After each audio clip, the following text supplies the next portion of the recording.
y dejamos en tus manos entonces la jornada. Muy gracias.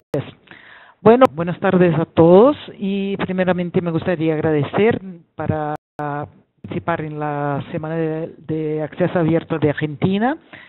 Y les voy a hablar un poquito de autor, licencias Creative Commons y alguna cosa de acceso abierto, pero no mucho porque, mira, estamos hablando de acceso abierto aquí durante todo el tiempo. A ver, no voy a estar ahí con el tiempo discutiendo la definición de acceso abierto, porque estamos todo el tiempo trabajando en eso. Pasó directamente el porqué, también toda la gente lo sabe, porque del movimiento, supongo que sepan, o sea, los investigadores del norte del planeta, y a mí me gusta decir que fueron los investigadores del norte del planeta, que ya no estaban logrando acceder a la información científica que necesitaban. Porque a mí me gusta marcar este punto, que han sido los investigadores del norte.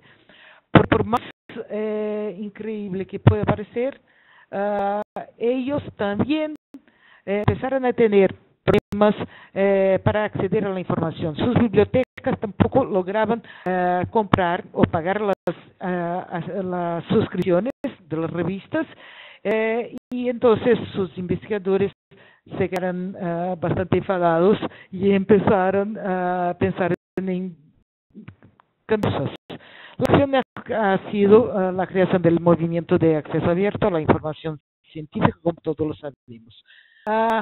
Me gustaría parar un poquito aquí, porque todo esto está directamente relacionado con derecho de autor. Y también para recordar a toda la gente el primer dijo que presento, que el investigador, para realizar su investigación y para ser investigador incluso, utiliza recursos, financiamiento público. Entonces, por supuesto, por una cuestión lógica, el resultado debe ser de acceso público, o sea, en este sentido, de acceso abierto. Vamos, o sea, con esto en la cabeza, vamos a explicar un poquito más las cuestiones relacionadas con derecho de autor.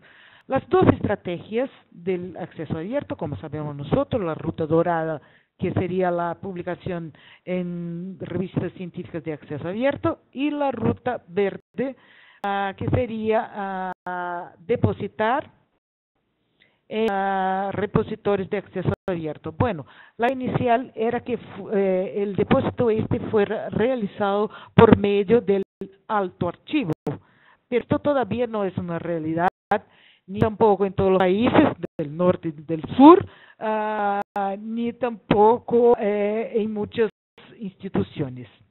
Vamos a ver, entonces de la ciencia hoy está, de la ciencia abierta, para decir más bien, está desarrollado de esta manera. Hoy hablamos de ciencia abierta para tener ahí reunidos todos los conjuntos de acciones que se llevan a cabo hoy en día.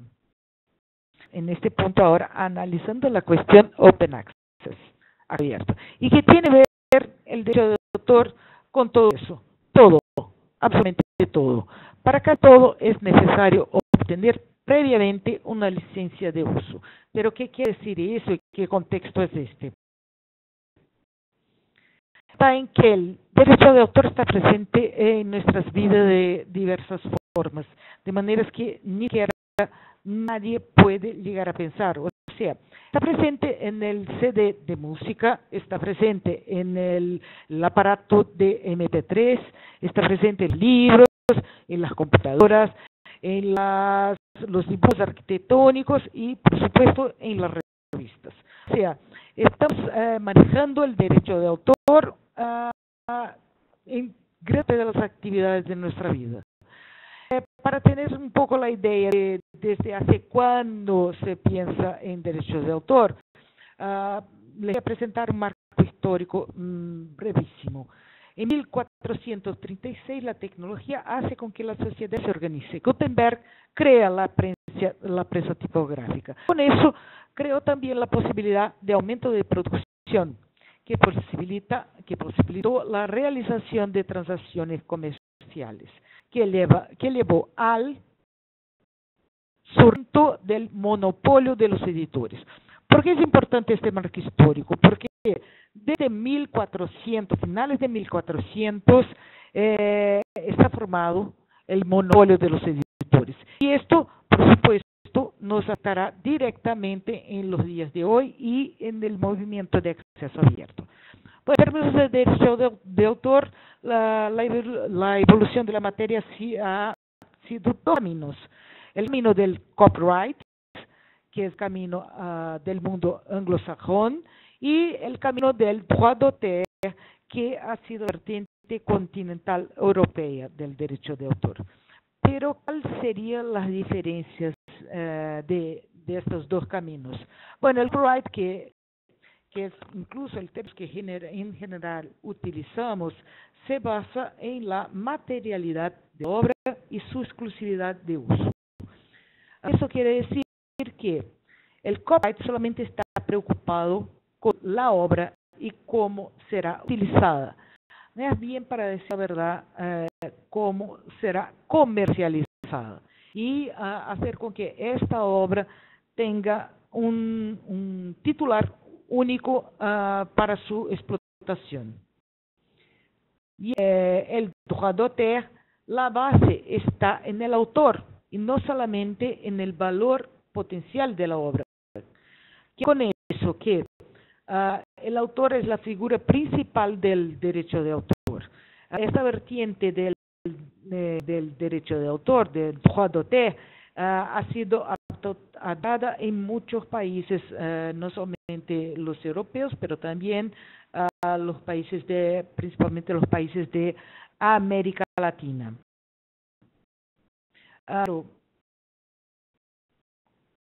Significa esta droit d'auteur? Significa que tenemos los derechos que los autores tienen, la creación, y también el derecho que tienen los autores de explotación comercial, patrimonial de su obra.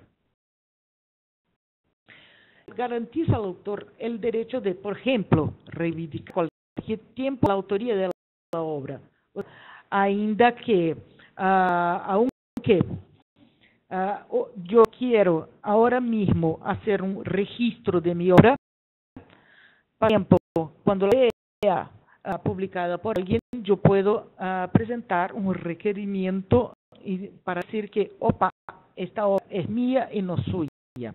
Bueno, de tener también un derecho moral es de tener también su nombre indicado como siendo el autor en la utilización de la obra. Significa la citación. En la obra hay un autor, entonces siempre tenemos que citar a este autor. Tengo también el derecho de conservar la obra inédita. Increíble que pueda ser esta obra, por más genial, por más avances que podría tener la humanidad, yo como autor tengo el derecho de conservarla inédita. También el derecho de modificar la obra antes o después de utilizada. Eso quiere decir que yo puedo escribir un libro con un final tristísimo, pero yo en un momento muy triste en mi vida, pero a un tiempo me alegro de nuevo y entonces creo que el fin del libro tiene que cambiar. Y así puedo hacerlo, sí que puedo hacerlo, porque yo soy el autor de la obra y tengo este derecho. Y el derecho patrimonial, como hemos dicho, que sería más bien el copyright, pero como les he dicho anteriormente, el derecho de autor de la visión droit d'auteur no está solamente preocupada con el derecho patrimonial. El derecho garantiza al autor el derecho exclusivo de utilizar, gozar y disponer de la obra. Entonces empiezan los conflictos. Para que todo es necesario obtener previamente una licencia de uso, como les he dicho anteriormente. ¿Pero qué significa eso? ¿Para qué necesito esta licencia? Para, por ejemplo, hacer una reproducción integral de la obra, para hacer bien una edición de la obra.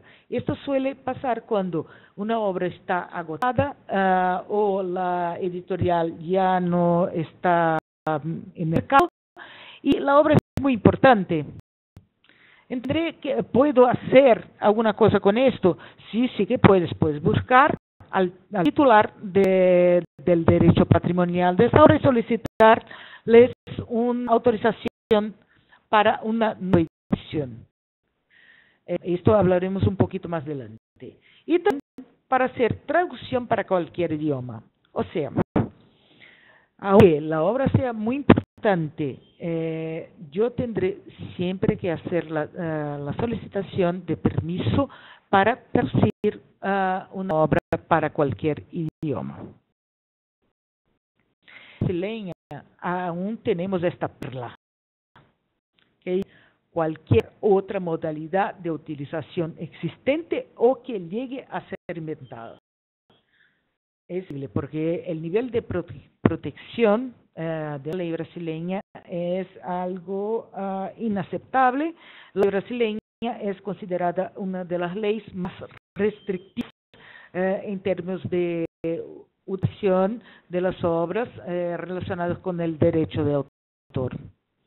Bueno, todo empezó a organizarse por medio del Convenio de Berna, que ha sido firmado inicialmente en 1896, promocionando la Organización Mundial de la Propiedad Intelectual.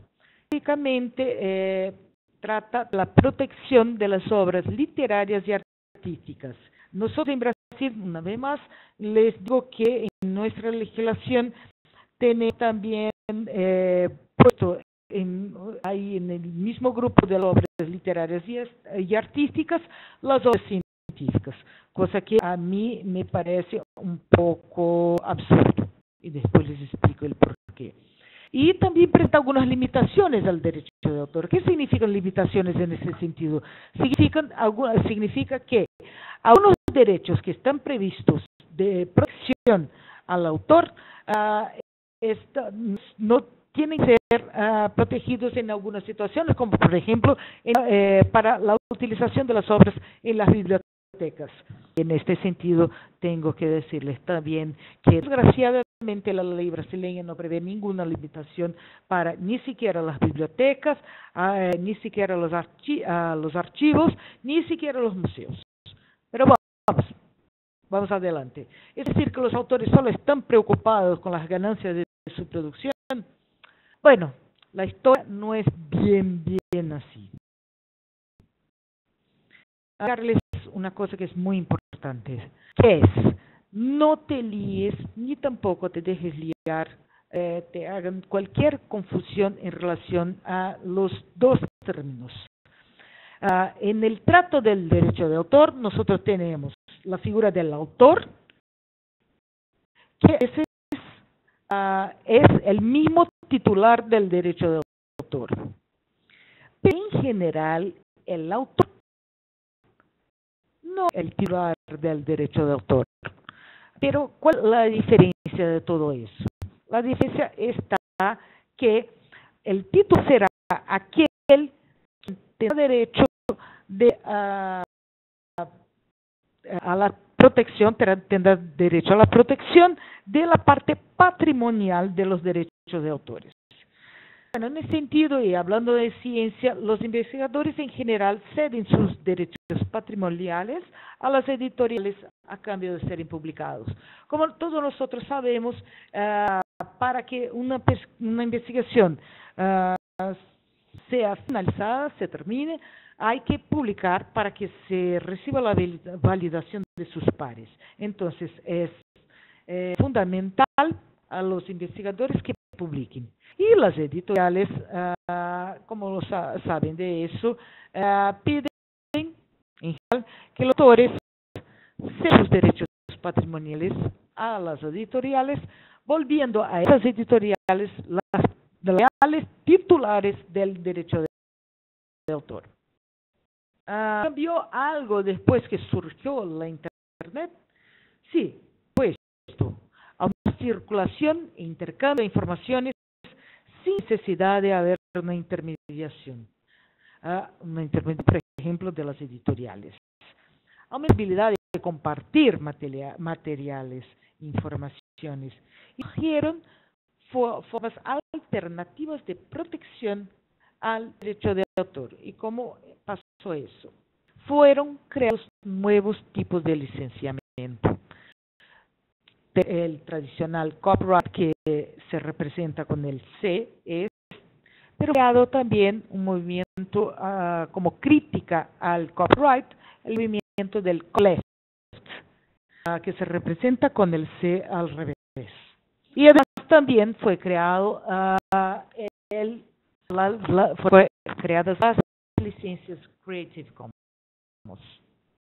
Fija aquí en las licencias Creative Commons y después les explicaré qué significa el copyleft.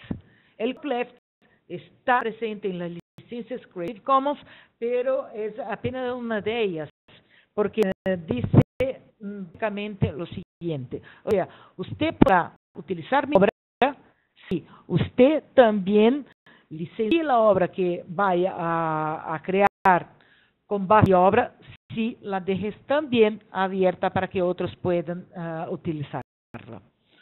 Ya el Creative Commons ofrece otras opciones. Son opciones flexibles de licencias que garantizan la protección y libertad a los autores.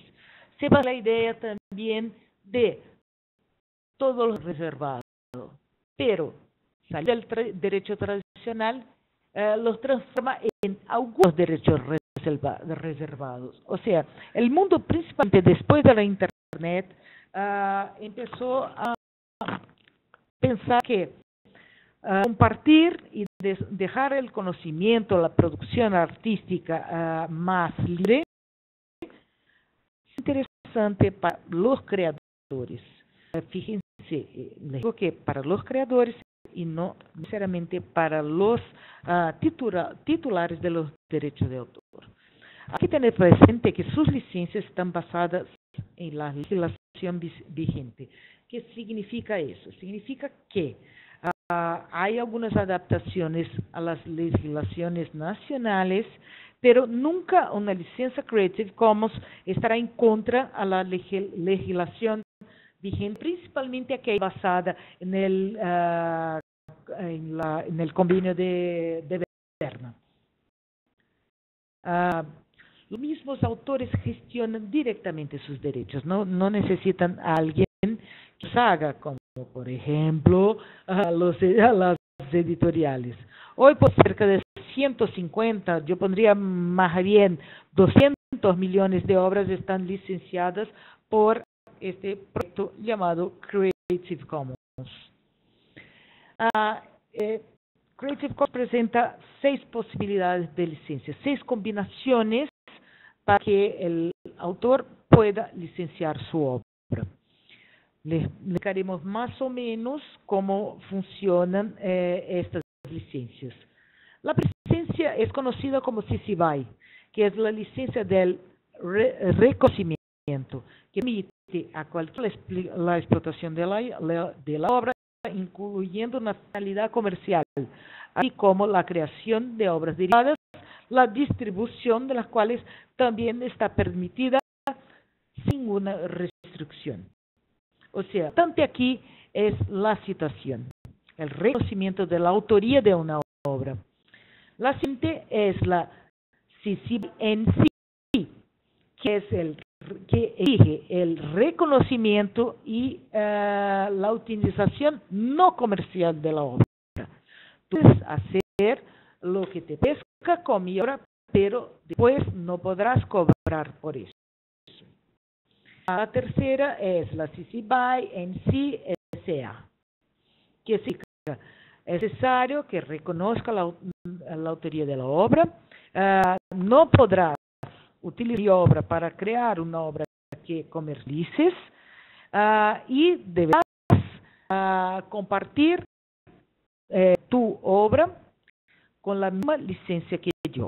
O sea, ¿por qué la necesidad y cuál es la diferencia de esta licencia y de la primera licencia del CC BY que me pide el reconocimiento solamente.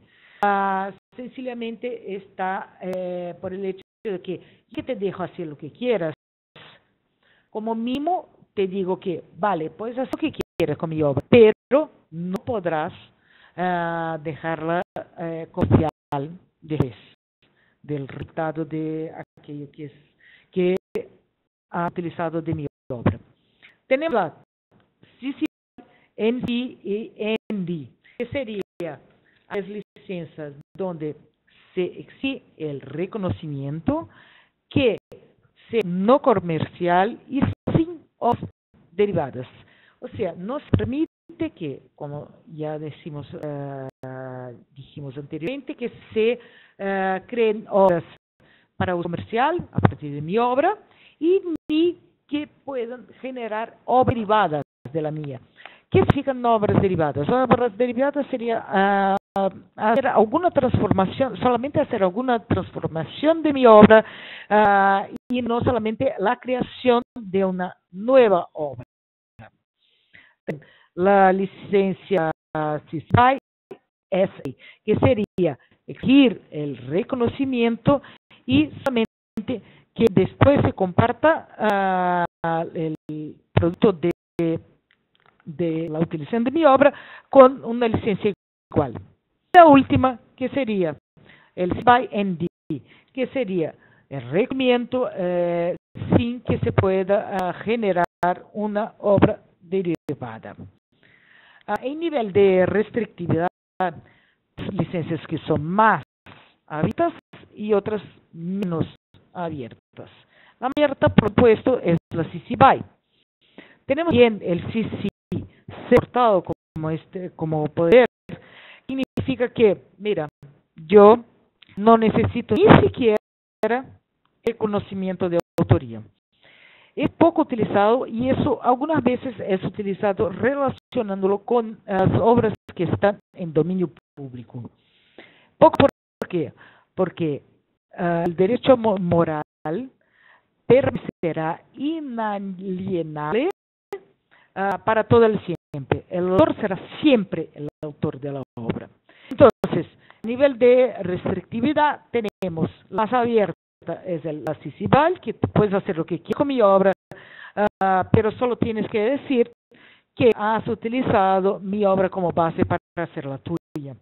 Y vamos siguiendo, y la restrictiva sería justo aquella que no permite la realización comercial, en comercio de la obra derivada del resultante y ni tampoco que sean realizadas obras derivadas de mi obra.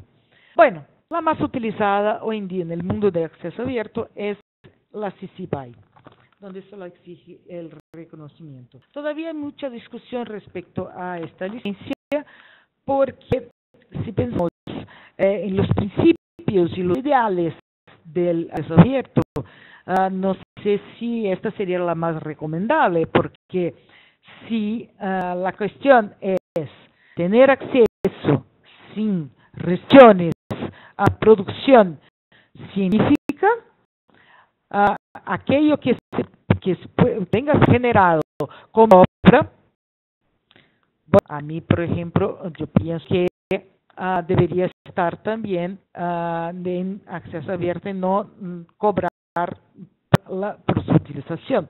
Pero bueno, esta es una discusión muy grande que se hace hoy en la red y puedo decir que en el mundo del acceso abierto la gente está utilizando la CC BY. Me gusta, por supuesto, es esta. Es aquella que donde reconoce la autoría, que no puedes hacer una obra derivada de mi obra y tener la obra tenga fines comerciales, y que si utilizar mi obra para crear otra obra, bueno, tu obra también debe utilizar la misma licencia que la mía. O sea, esta licencia, esta combinación de licencias, yo creo que sería la más que se acerca más a la filosofía del acceso abierto como un todo. aunque la parte de arriba está en portugués, no logré cambiar al español. Tú tienes aquí, puedes seguir una combinación de las licencias. ¿Qué puedo hacer con cada combinación de esta licencia? Yo creo que pues las diapositivas se quedarán de libre acceso. Entonces podéis consultarlas con más tranquilidad. Este es más o menos el plan general que yo les quería enseñar, y yo no soy tonta ni nada, acabo de poner la bibliografía, porque el reconocimiento es la única cosa que tenemos que hacer siempre cuando utilizamos obras ajenas. Yo veo aquí una pregunta que el CC0 pertenece oficialmente a Creative Commons o se suele usar para referirse al dominio público. Mira, oficialmente no pertenece oficialmente a Creative Commons, pero sí se utiliza a nivel de dominio público. No está, por eso no está listado en las licencias aquellas que aparecen en el conjunto de licencias de Creative Commons. Bueno, lo que les quiero decir es que el derecho de autor es lo que mueve, es aquello que mueve la necesidad del movimiento de acceso abierto. ¿Por qué? Porque si no tenemos acceso, es problema que tenemos con los titulares de derechos de autor y los autores. En general, los titulares, que son las editoriales, aquellas que tienen un monopolio que está creado desde la época de Gutenberg, es que dicen que hay que tener leyes de derecho de autor muy restrictivas para proteger al autor. Debemos protegiendo del derecho de autor aquellos que van a beneficiarse de los derechos patrimoniales de la obra, y no de aquellos que de hecho quieren ver su obra lo más a la luz posible. Incluso es muy coherente que los investigadores del mundo todo adhieran al movimiento del acceso abierto, porque buscan más nada, buscan la visibilidad, quieren el diálogo con otros pares. Es para eso incluso que han sido creadas allá en 1400 las primeras revistas científicas, para establecer un diálogo entre los científicos de determinadas materias. Esto es muy claro. Entonces, ¿cuál es el sueño dorado de los investigadores? Las ganancias patrimoniales, la verdad es que no. Debo decir que no conozco a ningún científico que viva su vida muy tranquilamente con las ganancias que ha tenido con sus derechos de autor en sus publicaciones. Así está muy claro eso. Ellos lo que quieren es la fascinación. La historia es el premio de los investigadores, es ser reconocido por sus pares. Entonces, es muy importante que tengan la mayor visibilidad que logren obtener. Entonces, derecho de autor y movimiento de acceso abierto a la información son directamente relacionados. ¿Y por qué estoy hablando de la ruta dorada y a la ruta verde? Bueno, también directamente relacionado, porque uno de los puntos también que es restringido por las leyes de derecho de autor es que tú tendrás que solicitar una autorización, una licencia, para que puedas archivar, hacer depósito de tu producción en los repositorios digitales.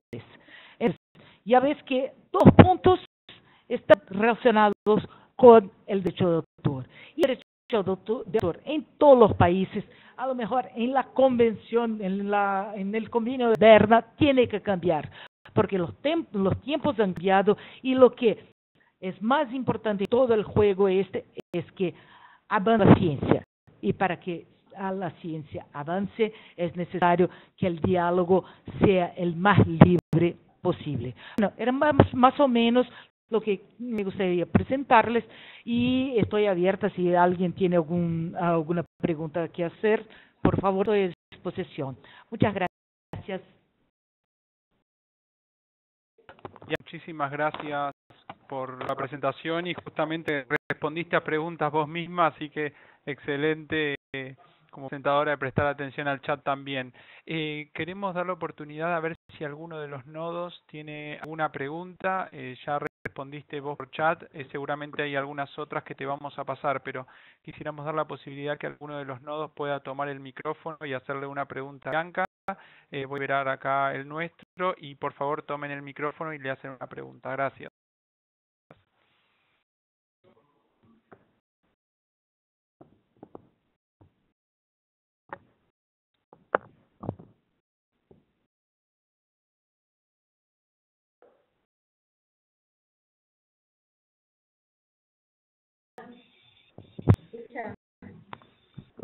Sí, se escucha. María Rosa, adelante. ¿Qué tal? Bueno, lo logré.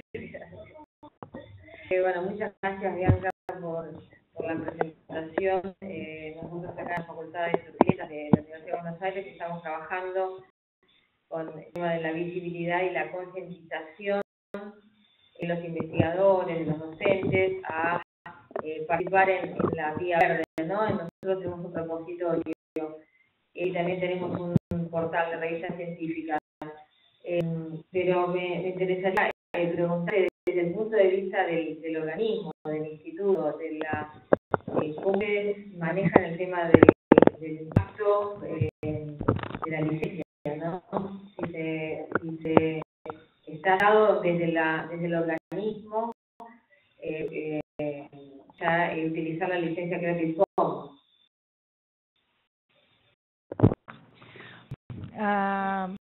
¿Cómo estamos? Mira, el mundo se está organizando para eso. Una de las principales mandato, ¿no? En función de político mandato, no refiero, ¿no? Bien, ¿me escuchan? Hola. Sí, te Hola. escucho. Bueno, sí, te escucho. Ahora.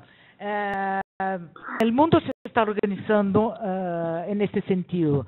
Primero está creando directorios donde los gestores de los repositorios pueden hacer la consulta sobre qué tipo de política editorial tienen las revistas.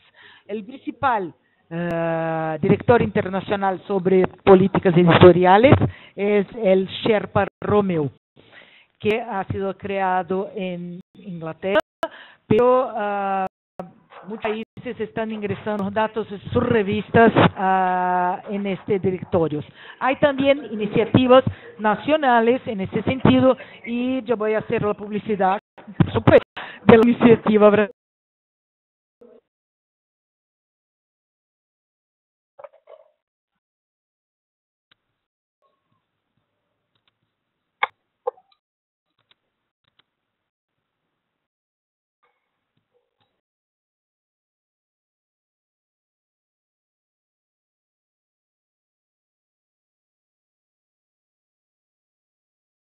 ¿Cortó?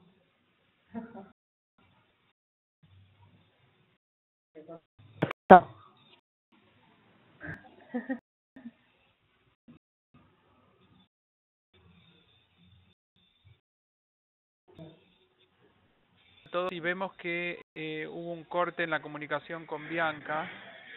Ahí estamos tratando de restablecer. Hola. Ella sigue conectada y ahí a Bianca se te está nuevamente. Opa, ya está. Mira, yo no sé hasta qué punto habéis escuchado, pero de formas, hoy día hay directorios, incluso el principal es, sí, aparte de Sherpa Romeu, hay otras, sí, hay iniciativas también nacionales, y voy a hacer la publicidad de la iniciativa brasileña, que es el directorio de políticas editoriales de las revistas científicas brasileñas, llamado Diadorim. Llevamos hoy por hoy más o menos 1.500 revistas que dejan ahí su política editorial. En Argentina no conozco ninguna iniciativa semejante. En que España sí que tiene, Portugal sí que tiene, pero envía sus datos directamente a la iniciativa Sherpa Romeu, y seguramente hay otras iniciativas. O sea, para revistas internacionales, lo interesante es buscar directamente en Sherpa Romeu. Sí, solo para brasileña, sí, es solo para brasileña. Tenemos una idea a nivel latinoamericano de creación de un directorio de esta iniciativa, ¿vale? A nivel de la red de repositorios institucionales, la referencia. Ya sabréis de algo, ya tendréis noticias de eso, yo creo que algo pronto, ¿vale? Pero la otra manera es la siguiente. Bueno, es depositar la obra, archivar la obra, pero dejarla embargada. Entonces tú me dirás, pero acaba de decir que ni siquiera depositar la obra, archivar la obra puedo hacer. Sí, en teoría no lo puedes hacer. Pero como uno de los preceptos más importantes de todo juego de derecho de autor es cuestión del manejo patrimonial. Cuando tú haces esto y no dejas el acceso, dejas la obra embargada, tú tienes la justificación de que no doy obstáculos a la comercialización de la obra.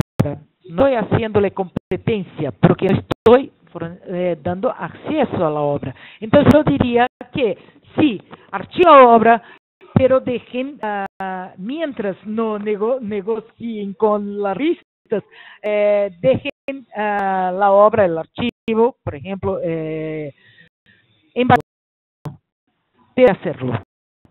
Porque hoy por hoy las editoriales están cambiando su manera de pensar. Hay también todo un trabajo, y este trabajo depende de nosotros, junto a las editoriales, solicitándoles que como mínimo nos permitan el archivamiento de los archivos de las obras en general. Las editoriales son muy listas, por supuesto que son muy listas. ¿Qué hacen? Si tú las pides, ellas no dicen nada. Por parte ahora está funcionando de manera que, si yo llego a pedir, sí me lo conceden, permiso para que yo pueda archivar la obra. Embargar es dejar la obra sin acceso. Tú registras la obra en la base de datos, llamada de repositorio, y no permites el acceso de la obra. Es importante hacer esto, porque como mínimo estarás dando la producción científica de tu institución y teniendo un control de esta producción. Tener las obras dentro del repositorio es muy importante a nivel de gestión institucional. De esta manera los gestores pueden saber cuáles son las áreas que más producen y cuáles son aquellas que necesitan algún apoyo para mejor desarrollarse.